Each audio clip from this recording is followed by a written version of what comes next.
Ọlọ́run ọ̀bẹ nìkankan sọ. God did not plan with any man. Kò wá ìrànlọ́wọ́ He ẹnikẹ́ni. did not look for the help of everybody. Láti inú ìwé Genesis yẹn. In the book of Genesis, Orí kìíní yẹn títí dé 28, from verse 26. chapter 1 to verse 6. A rí pé ó ní ètò. He has better plan. Lẹ́yìn 26 ní ẹwọ́ ẹja déyàn ní àwòrán wa. Verse 26 said, "Come, let us build Èrì wa in our own image, kí wọ́n lè jọba lórí ohun gbogbo tá a and they ṣe. can have dominion over everything, Kí wọ́n lè ní ìsinmi. so that they can have both rest." A rí pé And ó sì rí bẹ́ẹ̀. and it was so. Ọlọ́run nìyẹn. That is God. Tó bá jẹ́ èèyàn ni If it is man, yóò wẹ ẹni tí ó ràn lọ́wọ́. he will have looked for an helper. Gbọ́ Ọlọ́run wẹ ẹni tí ó ràn lọ́wọ́. God never look for any helper, Kò sì wá jókòó lé nǹkan yẹn o. and he did not even act on Ṣé ló it tún ní like kó that. tẹ̀síwájú. He was looking for the progress. Ó ní kó dára sí i. He said, Dúpẹ́ ètò Ọlọ́run nínú ayé "Thank rẹ̀. God for the purpose of God for your life." Ètò ènìyàn àti ètò Ọlọ́run. The purpose of man, the purpose Kò of sí God, tó lè dá ètò Ọlọ́run dúró nínú ayé mi àti can ẹ. hinder the plan of God for your life. and Níwọ̀n my life. àgbà tí a bá ti ní. In as much that we dwell in him, Ẹ máa dúpẹ́ torí pé ètò Ọlọ́run ọ̀dà continue lórí to ẹ̀. thank God, appreciate him now, Gbogbo ìgbẹ́kẹ̀lé rí òdòfo. that all your trust Máa in God, dúpẹ́ torí pé a dá ọ sí. thank God that God protected you, Agbọ̀nú wàhálà. deliver you from all tribulation. Ètò Ọlọ́run àti ètò Ọlọ́run àti ètò èṣù. Plan of God and the plan of devil. Ètò Ọlọ́run ni láti dá ayé. The plan of God is to create the Ètò èṣù world, ni láti wó lulẹ̀. and the one of the devil is to destroy. Gbogbo àtúnṣe tí èṣù Ọlọ́run ṣe And every èṣù kọwọ́ bọ̀ láti transgression that dáwó. God did, the devil tried to destroy it. Torí pé ètò Ọlọ́run ni pé Because the plan of God is ẹ that, máa bí sí that you should increase, Ẹ máa multiply, rest. and you should be kí ẹ sì gbilẹ̀. and you should Ó dominate. gbilẹ̀ bó ṣe ń wò mí.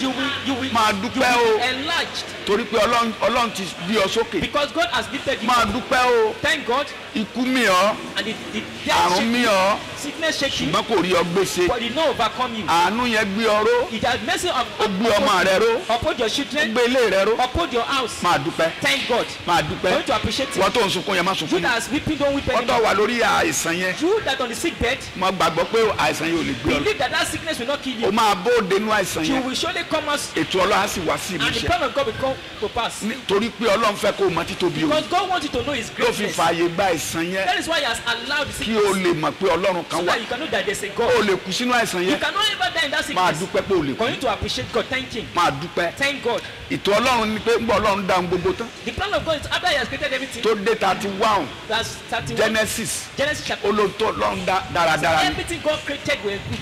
Verse 26 ó ní ẹ máa bí sí ẹ 27 ó ní ẹ máa bí sí kẹ́ ẹ máa rẹ̀ sí. 27 is said they should multiply. Nígbà and tó dé increase. 28 ó ní ẹ dominate gbogbo ẹ̀. He said they should dominate all what He has created. Kò sí nǹkan kan ẹ̀yin lẹ ní. It is for you. Ẹ jọba lórí ohun gbogbo. Have dominion over Ẹja it. òkun The seal, ohun gbogbo the ẹ sì land, ẹ ṣe ìkáwọ́ rẹ̀. and have Máa dominion dúpẹ́ over pé it. o ṣe ìkáwọ́ lé You rẹ̀. know that you can undo everything. Ìbànújẹ́ kò bá ọ. You are not in sorrow. Ètò Ọlọ́run nù. That is the plan of God. Gbà tó dé Genesis 33 Genesis 33. Genesis 3 Genesis 3 Genesis chapter 3. àrípa àwọn èèyàn ṣubú. You can see that men fall, Ètò ayé àtọ̀run dàrú and the plan of God destroyed. nípasẹ̀ a single word. Just because of one Ẹ person. má ṣe jẹ, Just don't ẹ má eat ṣe fọwọ́ kàn. and don't touch it. Àrípé èèyàn fọwọ́ kàn. Man touched the seed Wọ́n sì jẹ, and he ate out of the fruit. ṣùgbọ́n lẹ́yìn èsì ṣubú èyí. And after the fall of man, Ọlọ́run béèrè lọ́wọ́ ènìyàn. God asked man, Ó ní adoníwò. they became naked. Ọ̀yà tó ń tẹ̀wọ́ náà dùn wò That báyìí. is what has made it Ó ń lẹ̀sẹ̀ naked. kan tàbí ìkejì. One sin or the other Máa has made dúpẹ́ it torí naked. Ọlọ́run máa replace. Thank God, because God is going to restore you back. Ọlọ́run máa fún ọ lógo.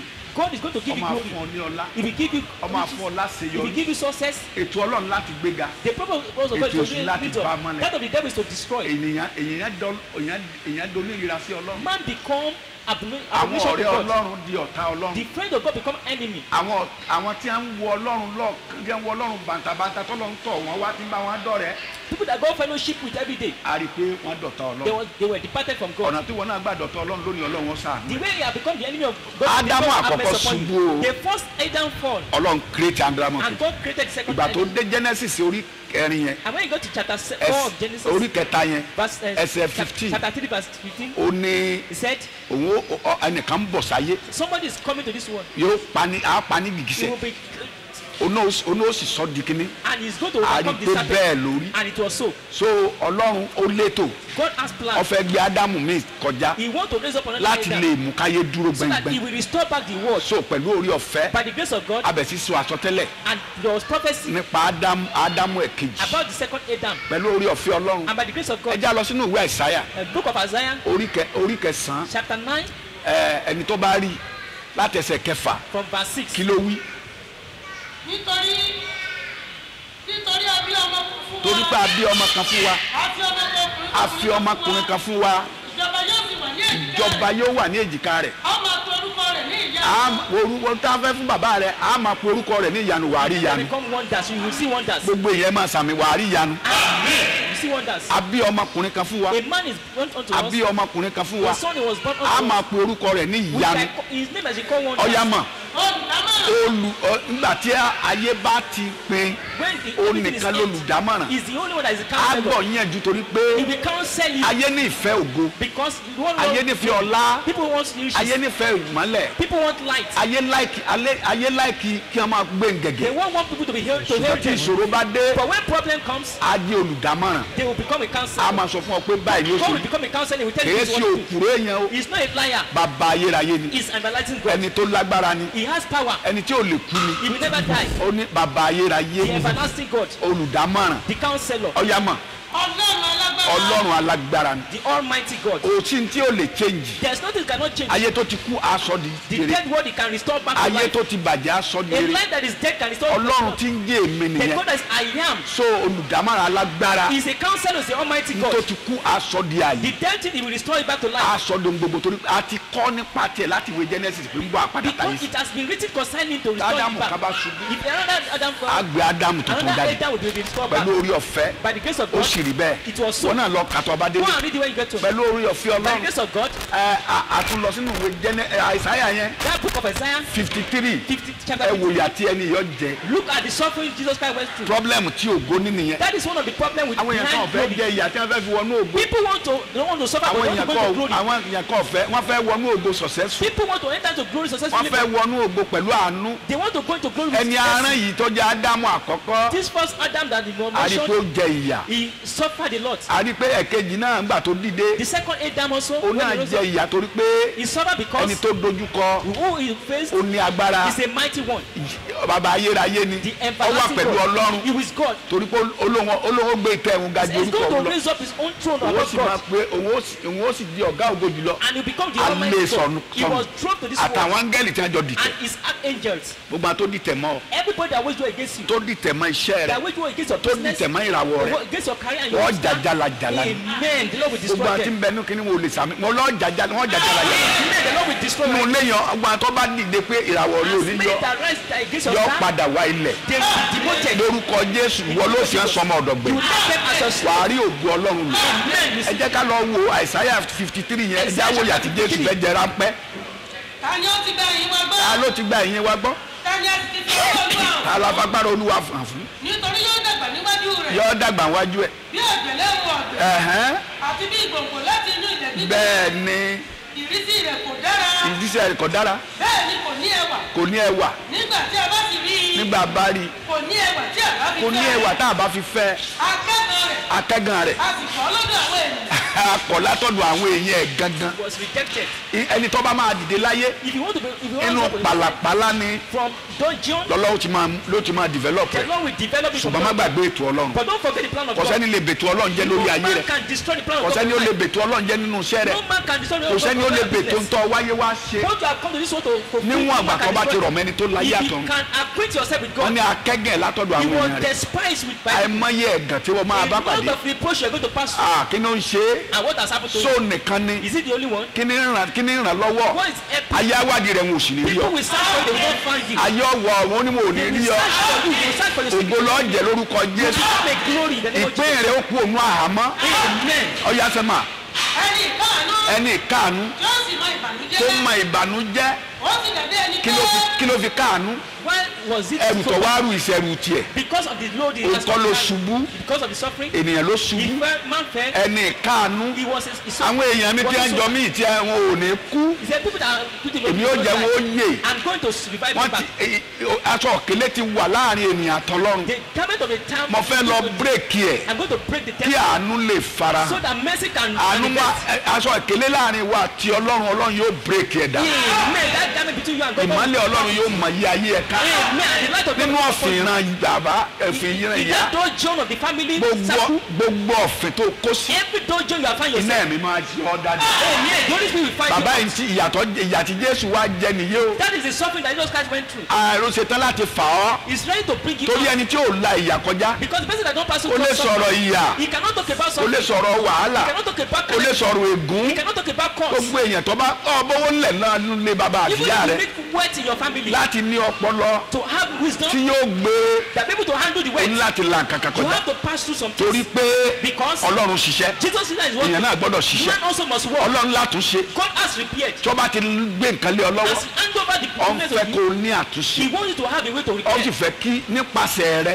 And through you, kí ẹgbẹẹgbẹ̀rún èèyàn dìde so that thousands will be lifted kí up. wọ́n má iye èèyàn tó dìde lára rẹ You mọ́ don't know amount of people that God will do to lift you. ọmọ rògbòlò You will see growth. Ọlọ́run Abíára á ràn ọ́ lọ́wọ́ God of Alabia will help you. Ọlọ́run àpọ́sù á ràn ọ́ God of lọ́wọ́ Apostle will assist you. Ọlọ́run bàbá mi lọ́kọ̀ Adéjàre á ràn ọ́ lọ́wọ́ God of Alabia will help ó you. ní sí ẹsẹ̀ gbé You will not make mistake. gbogbo wàhálà tó rí kọ́ là kọjá ẹ̀rín ló fi rín ibi ò ní bá ọ Amen. àríyá tí Jésù fẹ́ We jẹ can see the kind of suffering Jesus kò sì Christ torí was. ẹ̀ sá He did not. ọyá mọ̀ ó sì dàbí ẹni pé ó dàbí ẹni pé ó mú kí ọgbà ojú wa má kúrò lára à ń gbà téèyàn bá rí ìyá lọ́ọ̀kan tó kọrùn bọ́ If you see problem and you ìjọ ọ̀dáyé gbogbo wọn lọ́rẹ́rìn and people were laughing, gbogbo àwọn èèyàn ló sọ pé ọmọ kan wọlé people mock. ó ṣeé ṣe kí wọ́n ti máa sọ̀rọ̀ tiẹ̀ náà pé nìkan ń bọ̀ nù People rán have been talking about it that ní you wọ́n are ti coming ń in your family. lókàsì pé wọ́n máa bẹ́ nìkan As they were talking about it, bẹ́ẹ̀ làwọn kan máa wò pé ìràwọ̀ yìí ò ní some yọ people say that star will not. ọ̀nà wo ni ó gbé gbà How is he going to do? ẹnu ẹ̀ lọ́wọ́ yẹn That is left to him. ṣùgbọ́n jẹ́ ń sọ tọrọ Let me fún tell you the truth. ìpinnu Ọlọ́run wà títí láéláé Plan and the purpose wọ́n of gbàgbé stand tí mo fi ń forever. sọ̀rọ̀ Don't forget the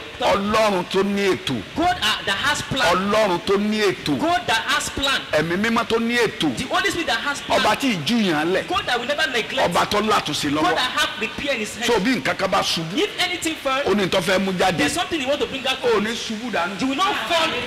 ó ní ṣubú dànù You will not fall. Amen. ìjọba Ọlọ́run yóò dìde lórí rẹ Amen. ìjọba èṣù máa wó báwo yẹn tẹ bára mi ṣe mo ní ìjọba èṣù máa wó torí gbogbo ọ̀nà ni Jésù fi wó ìjọba èṣù dànù Because God Jesus Christ knows all way to ẹ destroy. jẹ́ káwo torí ibìkan ni wọ́n ti dúró torí pé mo fẹ́ I want kájọ us gbàdúrà to pray in this sermon. a rí i pé We can see that a sọ nínú ìwé Lúùkù in the book of Luke, orí kìíní chapter orí 1, kejì chapter 2, pẹ̀lú láti ẹsẹ̀ ìkẹjọ from verse 8. a rí i pé ẹni tí a ti ń sọ̀rọ̀ rẹ̀ This man we are talking láti about, inú ìwé Genesis from the book of Genesis, nípa Abraham about Abraham, nípa Isaac about Isaac, nípa Jacob and Jacob. pé nípasẹ̀ Abraham lábùkún gbogbo That ayé through Abraham, the whole nation of a rí i God pé ó will be wá blessed. sí ìmúṣẹ And it came to pass. a rí i pé Ọlọ́run ṣe é And God bring the promise to nígbà pass. tó dé Lúùkù yẹn In the book of Luke, a rí i pé ìlérí fẹ́ ṣẹ that promise come to pass. látòrí kẹjọ ẹjá kà á. Verse 8 of àwọn chapter 2. olùṣọ́ àgùntàn tí ń bẹ ní ìlú náà bẹ́ẹ̀ni ń wọ́n sọ ọgbà àgùntàn wọn ní bẹ́ẹ̀ni bẹ́ẹ̀ni ní pápá tí wọ́n ń gbé bẹ́ẹ̀ni sáàtì kíyèsí áńgẹ́lì Olúwa náà yọ sí wọn ọyọ sí wọn ògo Olúwa sì rò ní wọn pé bẹ́ẹ̀ni ẹ̀rù sì bà wọ́n gidigidi à ń yo áńgẹ́lì náà sì wí fún wọn pé ẹ má bẹ̀rù ṣáàwó ṣáàwó mo mú ìlérí ayọ̀ ńlá fún yín wá bẹ́ẹ̀ni o tí yóò ṣe ti ènìyàn gbogbo bẹ́ẹ̀ni nítorí a bí olùgbàlà fún yín àbí lónìí olùgbàlà fún yín lónìí ní ìlú Dáfídì ní ìlú Dáfídì tí í ṣe Kristi Olúwa tí í ṣe Kristi Olúwa. èyí yóò ṣe ní yóò ṣe àmì fún yín hallelujah o Hallelujah. àbí ọmọ ológo nílùú Èkó A glorious child was born in Lagos. ògo rẹ̀ lọ hàn ní Kaduna And the glory appeared, manifested ọlọ hàn ní in Màdúgùrí He manifested in fún àwọn Maiduguri. tí ó wà ọ̀nà ẹ̀ For people that's going to honor fáwọn tí ó him, wà gbé gẹ̀gẹ̀ people that's going to hail him. ńgbà wọn ń bọ̀ When they were coming on their ilé journey, ọ̀tá wọn gbà lọ they went to the house of the ẹ má enemy. gbàgbé Hẹ́rọ́dù Don't forget King Herod ọkùnrin takuntakun is a great man. nítorí kẹ́ni kankan má bàa gbàjọ So bẹ́ẹ̀ that nobody will take control. àrẹ̀mọ ẹ̀ ọ̀pá He killed his firstborn, ẹni ó tẹ̀lé ọ̀pá he killed the secondborn, ìkẹta ọ̀pá he killed the thirdborn. kẹ́nikẹ́ni má bàa So gbàjọba that no lọ́wọ́ man will take his position. ìjọba Ọlọ́run bá sì ti dìde And when the kingdom of God gbogbo arises, àjọba kéékèèké máa every tẹ̀lé other kingdom will be orúkọ demoted. Olúwa gbogbo ìjọba kéékèèké tí ń dìde lórí rẹ Every small kingdom láti rises má jẹ́ against kí you. ìràwọ̀ rí ọ yọ That your kingdom, your Ọlọ́run kingdom gbà wọlé lórí Amen. The Lord will a lọ destroy fi it. ìràwọ̀ fún àwọn kan His son was láti mú shown kí a mọ̀ pé ọlọ́run kan wà so tí ń that they will know ṣiṣẹ́ there's a God that works. so láti jẹ́ kí àwọn èèyàn mọ̀ pé ọwọ́ ọlọ́run kan wà So that they know that the hand of God that works. ohun tó fẹ́ díràwọ̀ rẹ lọ́wọ́ Whatever want to hinder your tó fẹ́ dí tọmọ ẹ lọ́wọ́ They want to hinder the start tó of fẹ́ children, dírìn àjò ẹ lọ́wọ́ of your journey. àìsàn ni Is it sickness? orí burúkú ni Is it ìdààmú ni ill-luck? Is it problem? àìní ni Is it calamity? ìpọ́njú ni Is it affliction? iná ẹ̀mí mímọ́ jẹ́ dànù Amen. Holy Ghost fire consume it. ìjáde rẹ lónìí This your journey out today. lọ́sẹ̀ yìí This week. ìjáde ògo ni ó máa jẹ́ Amen shall be glorious. ìjáde ọlá ló máa jẹ́ Amen shall be ìjáde glorious. ìyanu ló máa jẹ́ Amen shall be báwo yẹn glorious. ṣe ń bọ̀ yìí As people were coming, ìràwọ̀ tí wọ́n rí yẹn dance start the song. ìràwọ̀ tí wọ́n rí yẹn Dance start the wọ́n song. bẹ̀rẹ̀ sí tẹ̀lé They follow it. níbo ni ó dé And where is going to get níbo ló to? ti máa dúró And where is going to stop? ilé ẹrọ́dù ló ti lọ dúró He stopped at the end of Herod. kí lẹ ẹrọ́dù sọ What is the statement of kí ló Herod? wí He said, ó ní ẹ lọ wádìí ọmọ yẹn go lẹ́sọ̀lẹ́sọ̀ and look. tẹ́ ẹ bá sì ti wádìí ẹ̀ As you make inquiry tẹ́ ẹ ti rí and you search and ẹ find it, wá èmi náà ẹ wá bá mi come back and meet me. kẹ èmi náà lè lọ So forí that balẹ̀ fún I'm going to pay sọ homage fẹ́ to forí you. balẹ̀ fún ni You want to pay homage nígbà to yẹn him. wà age of 70 Somebody at the age of 70 tá a sì bí ọmọ kan lónìí and a son was born to tó ń retí pé ó lè overthrow òun and he was thinking that shall be upon ẹ má gbàgbé bí abí Jésù sí Don't forget where Joseph was born. ibùjẹ He ẹran was born in a manger. àráyè fún ẹni nílé èrò There's no child in the inner room. tó ń fi hàn pé ẹni tí a bá ṣe lógo That means somebody that will be ó lè glorified. má bí ilé tó You dára may not be problem in wọ́n lè má bí ilé ọlọ́lá You may not come from a good place. àti pé ọlọ́run tí à ń tẹ̀lé If it is God that we ọlọ́run worship, tí ń wá tí ò tún à láti fi gbé it is ògo God ga that look for things that are rubbish to make ọlọ́run things tí ń out wá of it. tí ó ṣe tí ayé àwọn èèyàn fi dáa ni. God is looking for things that is not going to make ó it great. lè mọ gbọ́mọ tálíkà wá bọ́mọ aládé It jẹun is God that take people from ibi ọ̀há sí ọlọ́run á máa gbé ọ dìde Amen.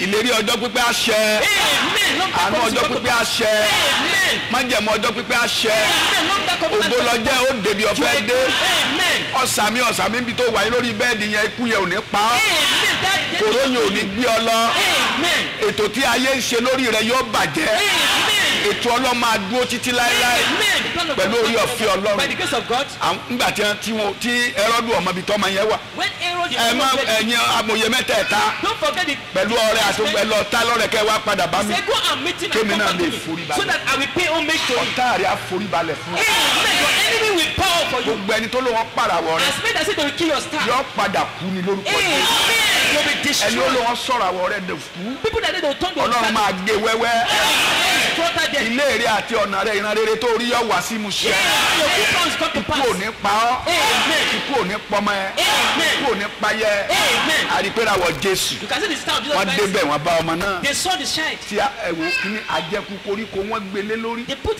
and wọ́n kàn di bóyá ìyá rẹ̀ ti mọ̀ pé òun obìnrin wọ́n kàn di sínú sọ́ọ̀lù díẹ̀ kékeré They just put him in a very small wọ́n á sì ṣe dé wọ́n ta lọ́rẹ̀ and they gave him the ọ̀rẹ́ gift. mẹ́tẹ̀ẹ̀ta ló ní They ìtumọ̀ gave him 3 gifts. ọjọ́ míì ni màá sọ I'm yẹn going to talk about the 3 a gifts. rí of pé life. ayérayé wáyé We can say that the bí everlasting gift is Jésù one. ní problem The death of ìlóyún those Jésù ní problem his, ìlóyún Jésù ní his problem pregnancy was a problem. ojú ọ̀nà lọ́wọ́ àti òfin lóyún In the journey, he got pregnant. She a got rí pé pregnant. gbogbo tí ọba dá Everything that òkùnkùn máa ṣèké the devil is shaking. Joseph fẹ́ kọ ìyàwó The ẹ̀ devil, Ọlọ́run Joseph want to padà lọ mọ́ pregnant the ọmọbìnrin wife, yẹn. but God asked him to go back. oyún tí ń bẹnu rẹ̀ That pregnancy oyún ọ̀gá ògo ni is for the glorious one. lórúkọ Jésù In the name of Jesus, ibi àti kọ̀ sílẹ̀ where you have been neglected, á ṣàwárí rẹ̀ lórúkọ search out.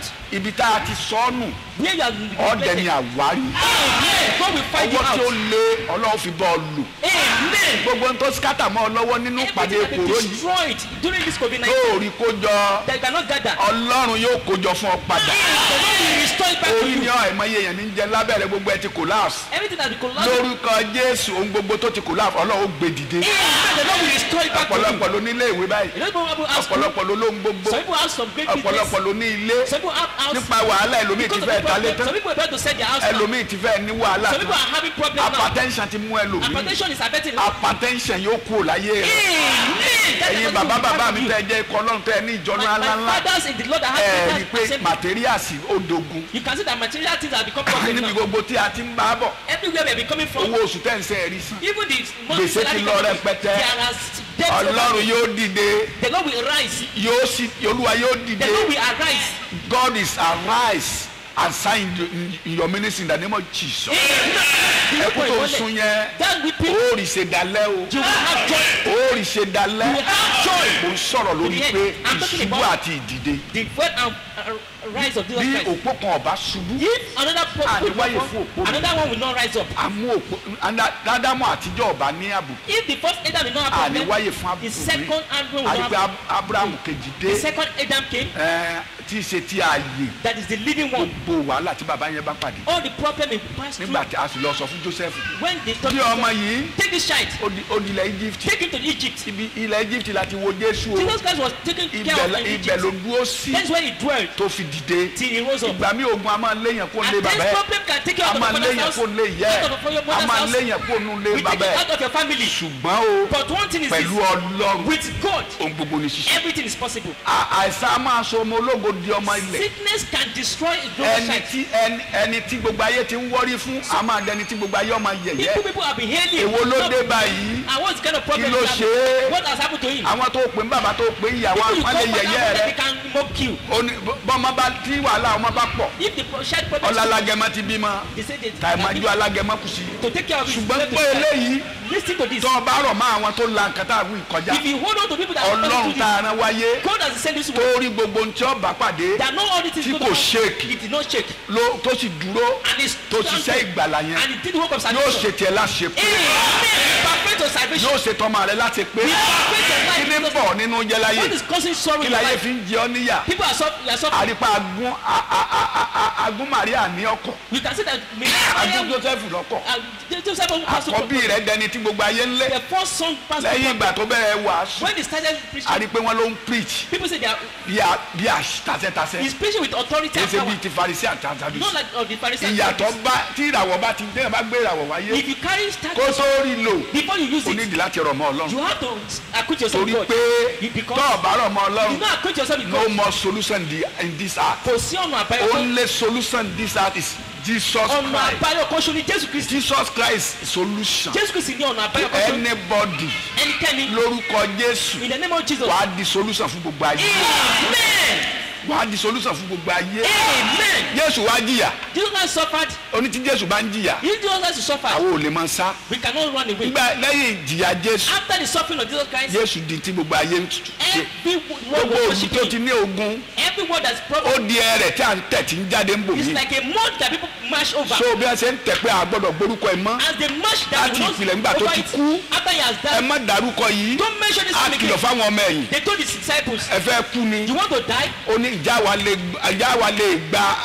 lè gba ohun èèyàn gbọ́ ju tọlọ́run lọ We will believe the voice of Mammon and God. lónìí Today, má gbọ́ èèyàn gbọ́ mọ́ don't believe the voice of man. ọmọ Jésù Hold on to Jesus ó Christ. nìkan ni lánàá He's the one yesterday. ó nìkan ni lónìí Today, ó nìkan títí the ayé same yesterday. tẹ́ ẹ bá ti lè rọ̀ mọ́ If you can go to ìpìlẹ̀ rẹ̀ rọ̀ his ó foundation ní is kò wrong. wù ní láti rọ̀ mọ́ It's not easy ṣùgbọ́n téèyàn bá rọ̀ mọ́ attach yourself to kò it. ṣeé ṣe á di ṣíṣe If you attach to yes, tó bá rí bẹ́ẹ̀ gbogbo ẹ̀dá tí ń bẹ níbi tí ń gbọ́ mi Every living soul gbogbo ẹ̀dá listen tí to ń me. wò mí níbi gbogbo As long as I worship me on head, gbogbo ibi tó bàjẹ́ láyé rẹ everything that will destroy your gbogbo life, àìsàn láyé rẹ all sickness in your body, ìdààmú láyé rẹ tribulation. Ọlọ́run gbé mi amen.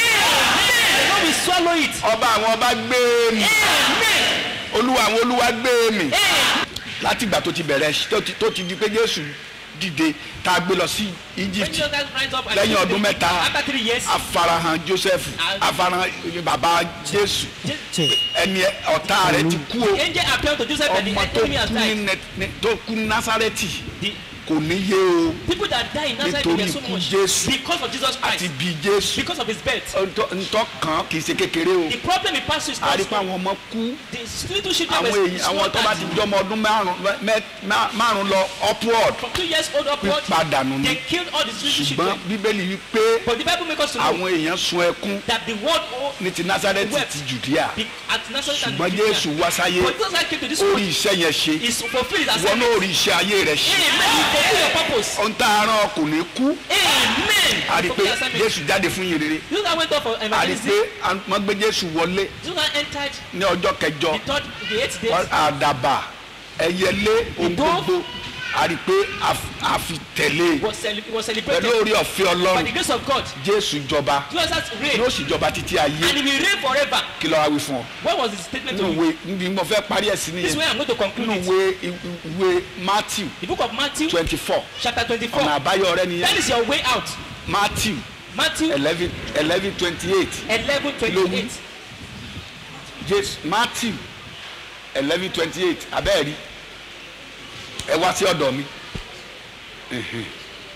ẹ wá sọ́dọ̀ mi. ẹ wá sọ́dọ̀ mi gbogbo èyí tí ń ń ṣiṣẹ́ ṣiṣẹ́ tí a sì di ẹrù wúwo lé lórí. ẹni ó lè gbẹ́rù rẹ ní Jésù Jesus Christ ẹni ó only lè that gbọ́ can lọ́wọ́ heal your àìsàn ní body. Jésù He can heal you. ẹni ó lè ṣàánú rẹ ní That can Jésù help you, Jesus Christ. ẹni lè sọ̀rọ̀ rẹ dayọ̀ ní That can Jésù solve your problem in Jesus ẹni Christ. tó lè gbé ọ dìde ní That Jésù can lift you up, Má sọkún mọ́. Jesus. Don't weep anymore. ogun tó dé yẹn kò lè gbé ọ That mì problem will not swallow má you. sunkún mọ́ Don't weep. ìdààmú yìí ò lè gbé ọ mì That problem will not orí swallow burúkú you. yìí ò lè gbé ọ mì That e-lock will not destroy gbogbo you. ọ̀nà tó dín yẹn á là Every block will be má sunkún mọ́ o parted. wá ẹni tí mò ń wá ẹ Look wá for sí ọ̀dọ̀ him. mi Search for him. gbogbo ẹ̀yin tí ń Everyone ṣiṣẹ́ that labored, tá a dẹrù yín lórí And heavy ẹrù wo láyé di ilé yẹn the lórí one will put every load on ṣùgbọ́n you. Jésù á gbé kúrò But Jesus Christ will make it light. tó bá ti gbé kúrò And let's make it Pẹ̀lú orí ọ̀fẹ́ by the Ọlọ́run. grace of God, àwọn náà wá di akọni you become Ó ní ẹ wá great sọ́dọ̀ giants. mi. Come unto me. gbogbo ẹ̀yin tí ń ṣiṣẹ́ As made that tá a dẹrù yín that lórí are given every lady. ọ̀yá mà tí a sì di ẹrù wúwo lé lórí. yes èmi ó sì fi ìsinmi fún yín. ọkàn fẹ́ ìsinmi ọkàn The tó rest bá ti of gba mind. Jésù If you grant you rest of mind, ìsinmi ọkàn á dé rest of mind will come. ìránṣẹ́ Ọlọ́run yìí You are a minister of ó God. sun ẹkún You are weeping.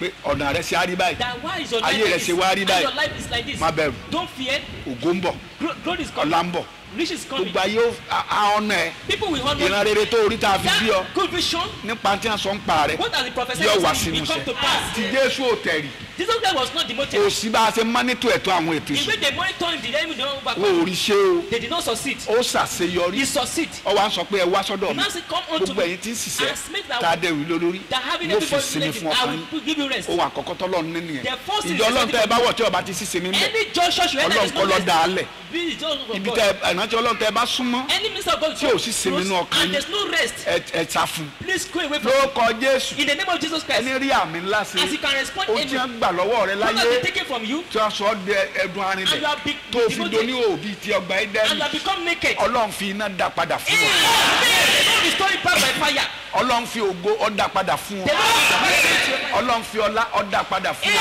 Amen. ẹkún rẹ̀ á dẹ̀rín Amen. ìbànújẹ́ rẹ̀ á lọlẹ̀ Amen. ọ̀nà àlà Amen. ọyẹ ẹ̀ka mọ̀ ẹ gba àjàgà mi sí ọrùn yín. ọwọ́ agbọ́ o ọba bólọ̀ ń ṣe Take my body fẹ́ràn wa upon tó you as he love you.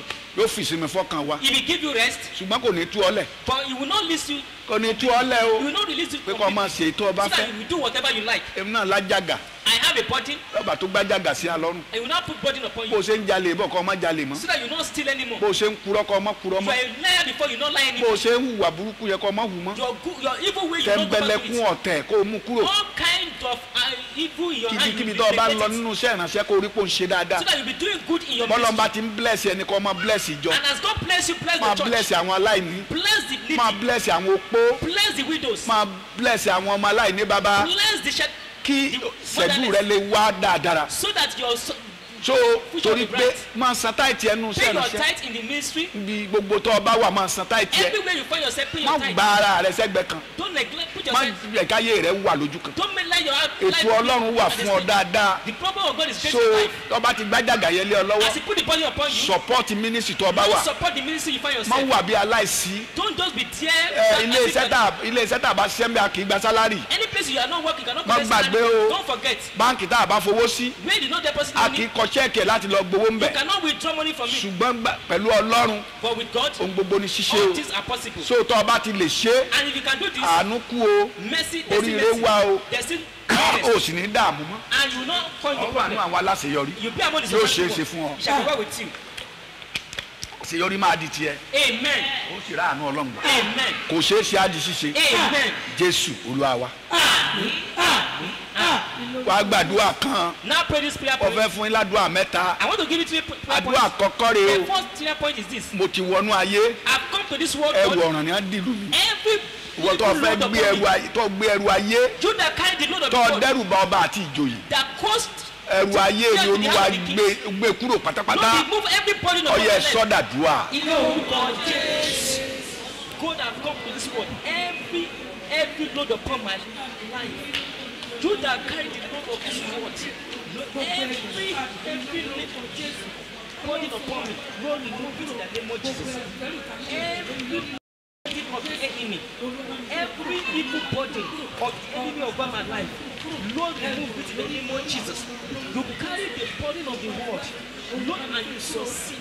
Every burden, every evil burden. Jésù Olúwa wa Amen. èmi ò kú mẹ́gàn tí ayé fi ń gàn mí. I don't know the kind of reproach. You are gbàdúrà pé ẹ̀gàn táyé fi ń gàn mí. the reproach over me. ẹ̀gàn àìsàn wàhálà ìdààmú bímọ kọ ọ̀gbọ́ tí ẹ wọ́n mú kókè wọ́n tó bó ṣe ń náwó ní ẹ lórí ló ti ṣe kí ni olóńdòfo. You spend money. And olúwa pa ẹ̀gàn mi rẹ́ ọ̀yà àdúrà. reproach. In the name of Jesus. Lord, take away all my reproach. pa ẹ̀gàn mi rẹ́ o. Every reproach, oh God. ó kọ Jésù pa ẹ̀gàn mi rẹ́ o. ẹ̀mí Ọlọ́run pa ẹ̀gàn mi rẹ́ o. ọba àwọn ọba pa ẹ̀gàn mi rẹ́ o. láàrin ọ̀sẹ̀ pẹ̀gàn mi rẹ́ o. iṣẹ́ ńlá tí mo fẹ́ gbà yẹ kí n rí gbà. ilé ńlá tí mo fẹ́ kọ́ yẹ kí n rí kọ́. ohun rere tí mo dáwọ́lé kí n yọrí ẹ̀. ètò rere tí mo ní fọmọ fàyà kó wá sí ìmúṣẹ. pa ẹ̀gàn mi rẹ́ o. má jẹ́ ń bí máa tọ́.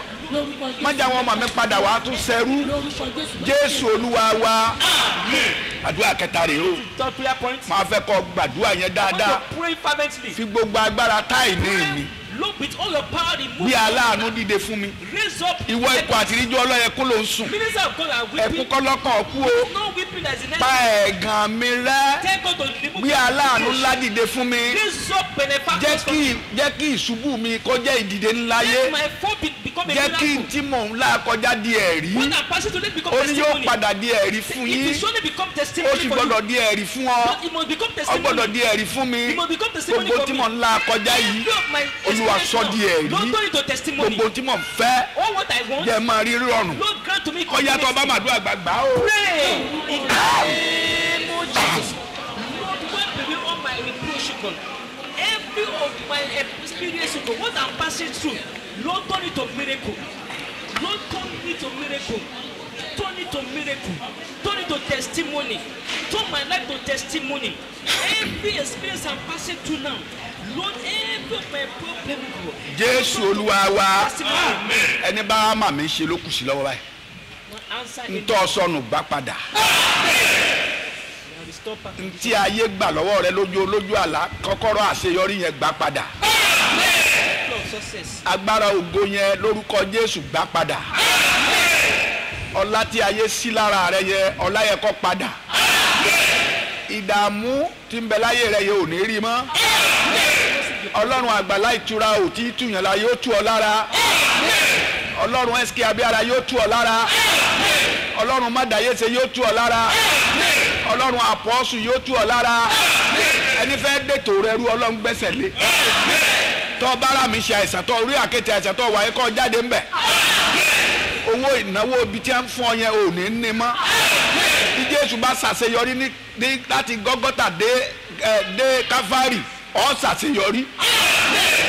ó yẹ kó bọ̀ ó yẹ kó sọ pé òun ṣe ṣùgbọ́n dára o kí ni ìbáyà mi kú òun fẹ́ Kristi òsì o ọbẹ̀ sí ká lórúkọ Ọlọ́run yóò ṣe ọ lórí ìdààmú ò ní bá ọ ọmọ rẹ ayé rẹ ayé ìdààmú tá a gbé wájú rẹ yẹ ọ parẹ́ ìwọ tó ń sàmì ò ní sọkọnù ò ní sọyánù ibi ò ní bá ọ aláṣeyọrí lọ máa jẹ gbogbo ìsìn ò ní jẹ tiẹ̀ ire ibẹ̀ jẹ́ tiẹ̀ ayọ̀ ibẹ̀ jẹ́ tiẹ̀ àṣeyọrí ibẹ̀ jẹ́ tiẹ̀ ó ní bá wọn kúkú òjijì àdánwò tó ń là kọjá yẹn ògo ló máa já sí ogun tó ń là kọjá yẹn ìyanu ló máa já sí ìmọ́lẹ̀ rẹ yóò mọ́ ayé yóò gbó kìkì rẹ ìṣubú àtìdé láyé ó dìde téèyàn bá ti ṣubú downfall of a man is not the end of the life lórúkọ Jésù inú ṣubú rẹ yẹn ògo ló máa já sí o ó ṣàṣeyọrí ọjọ́ eré tó dá sọ́nà wàá rí ṣe ọjọ́ ayọ̀ yẹn wàá rí ṣe ọjọ́ àṣeyọrí yẹn wàá rí ṣe àìsàn tí bẹ lára rẹ kó jáde ọfà ikú lára rẹ kó jáde àwọn tí ń lépa ní spiritual realm kí wọ́n wó lulẹ̀ àwọn tí wọ́n fọwọ́sọ́pọ̀ lórí ayé rẹ láti kú Ọlọ́run pa wọ́n dànù àwọn tí wọ́n ní òní lọ Ọlọ́run á bá wọn wí òní bá wọn kúkú ọdún yìí ọdún òní rẹ́yìn rẹ ọlọ́rẹ̀ yín ọdún yìí ọmọ rẹ ó yè ọkọ rẹ á yè iṣẹ́ ìrántí á dìde mọ́ ayé rẹ á dára kòsíkòsí yẹn á kú lọ́rọ̀ rẹ ààbò Ọlọ́run máa dájú ọfà tá a fẹ́ fún ọfà tẹ́ ń bìrìpì ayé á dàdé wọn lórí ó ti sọ wípé bàbá dìtẹ̀ rẹ òun ó dìde ní ọ̀nà méje tí ó kọ Jésù ogun ọ̀run kó dìde fún ọ̀rọ̀ rẹ gbogbo àti ẹ̀ ń bẹ́ ń di ọ̀rọ̀ rẹ kí wọ́n máa kú gbogbo gbogbo àti ẹnbẹ́ di ọ̀rọ̀ rẹ kí wọ́n máa parẹ́ ó rogo yẹn lò ìṣubú àti dìde rẹ ó dìde ádámù àkọ́kọ́ ṣubú agbé ádámù kan dìde ọlọ́run agbé ìwọ náà dìde ìlérí olódùmarè yọ ṣẹ bí ọlọ́run bá gbé gbogbo lábúrámù lọ́wọ́ ìbùkún ábúrámù àjẹtì ẹ àjẹtì ọmọ rẹ ìṣe òní máa dára fún ọ sunday òní máa dára ó máa ráàánú gbà kò ní burú fún ọ ogun tó fi sunkún dé ṣọ́ọ̀ṣì òní rí mọ́ wàhálà tó fi sunkún dé ṣọ́ọ̀ṣì òní rí mọ́ aláṣeyọrí lọ jẹ Jésù Olúwa wa a mú ìsìn tí ò ní ìwá sí ìdánudó nígbà tí a kọrin 69 in 69 àwọn akọrin wa ti lọ.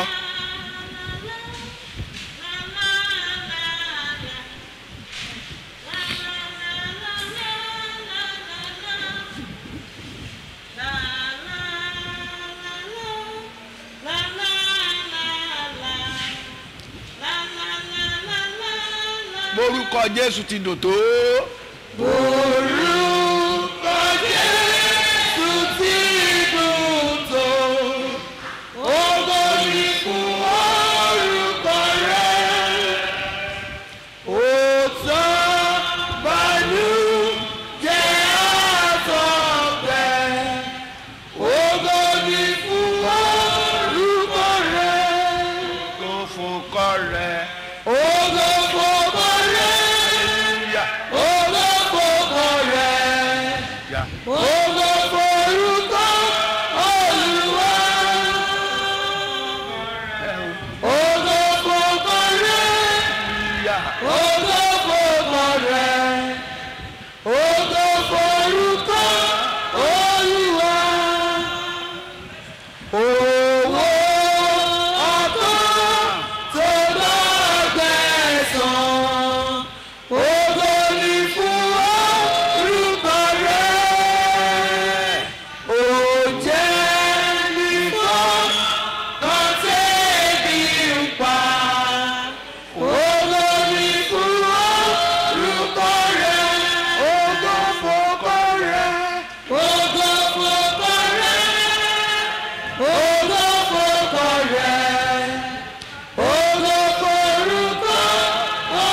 Bless you.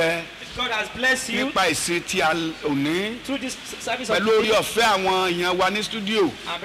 Wọ́n fi ńlá kàǹtì mẹ́ta. to send you the account Ètí number. èyí tí o lè sàndá mẹ́wàá sí. The one you pay your tithe, Ètí o lè fún wa ní offering. the account for your vow Èyí and tí o lè fi sọ́pọ́ọ̀tì iṣẹ́ yìí. the account for offering and Tí iṣẹ́ yìí ò fi ní dúró rárá the work láti máa gba blessing yẹn. and going to receive A the tún blessing bọ̀ of ń God. Wednesday They are coming back on Wednesday pẹ̀lú orí ọ̀fẹ́ by the Ọlọ́run grace of God ní ìrọ̀lẹ́ pátápátá the evening. láti bless gbogbo àgbáyé Bless the whole world. lórúkọ Jésù. In the name of Jesus. Ìrìn àjò tó lọ yẹn This journey ó will back upon kẹrùkẹrù wá. Wọ́n ní Amen. oníṣòro kan tàbí ìdààmú kan. Maybe you are having one problem. Ilé-iṣẹ́ ìrànṣẹ́ tí ń wòsàn tí ń gbà lálá wà. This is the ministry that God heals and Ilé-iṣẹ́ delivers. ìrànṣẹ́ tí tálíkàndé ti ń rí àánú gbà. God Ilé-iṣẹ́ ìrànṣẹ́ tí ẹnikẹ́ni kò tiẹ̀ mọ bó ṣe ń ṣe é. God, you don't know Wọ́n yóò ní nǹkan tó fẹ́ fi sọ́pọ́ọ̀tì wa. How many to support Kí the iṣẹ́ ministry? yẹn lè lọ. For the ministry to Pè wá sórí aago call us on this 080 080 231 231 28 28 49 49. ní ìlú òkèlè wọ́lọ́mọ tó fi kún lọ́hùn You add Wọ́n your lọ́mọ own- tó fi the kún. code number of your country pẹ̀lú orí ọ̀fẹ́ and Ọlọ́run by the grace of God láti pè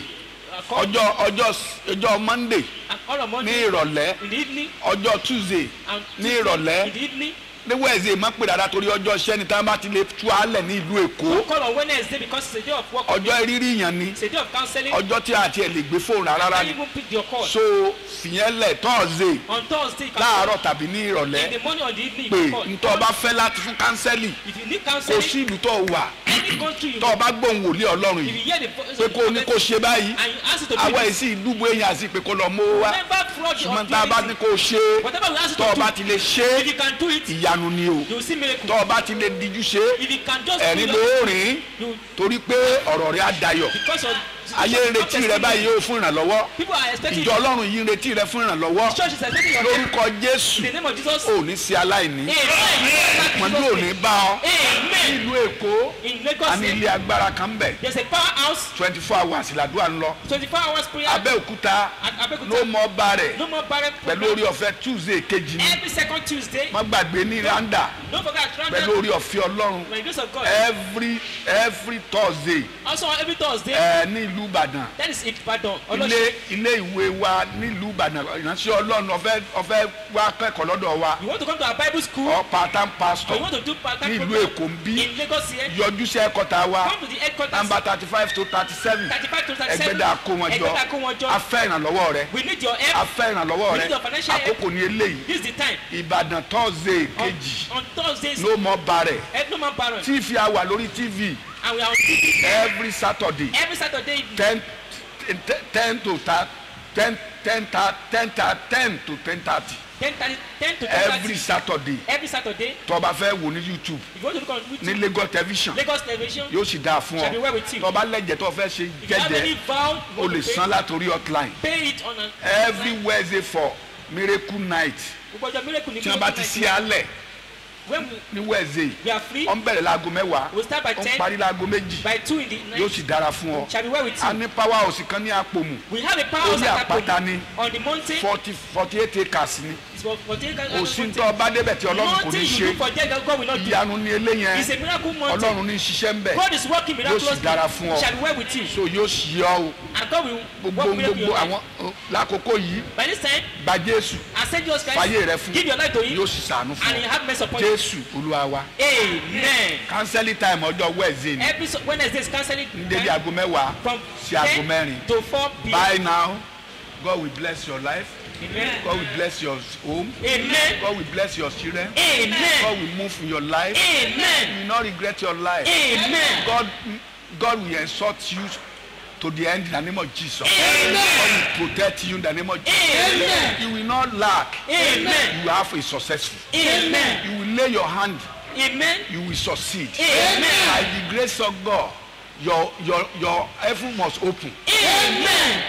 Shower of blessing will be upon you. Amen. Father of all father, you visit your life. Amen. This month is month of glory. Amen. This month is month of successful. Amen. By the grace of you will not weep.